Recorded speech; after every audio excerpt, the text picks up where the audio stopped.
वज़ीर मुमलिकत बराए दाखिला तलाल चौधरी ने कहा कि आईनी तरमीम पर अक्सरियत ऑन बोर्ड होगी।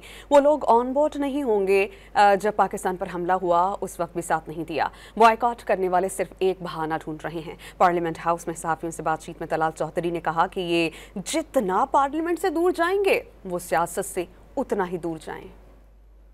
इंशाअल्लाह ताला मैक्सिमम लोग ऑन बोर्ड होंगे, सिवाय उन लोगों के जिन्होंने किसी भी चीज़ पे ऑन बोर्ड नहीं होना, जो पाकिस्तान पर जब हमला हो उस वक्त भी साथ नहीं देते। वो इसी तरह 26वीं तरमीम में सारा कुछ मनवाने के बाद भी वोट वो नहीं दे सके, इखलाकी जुर्रत नहीं।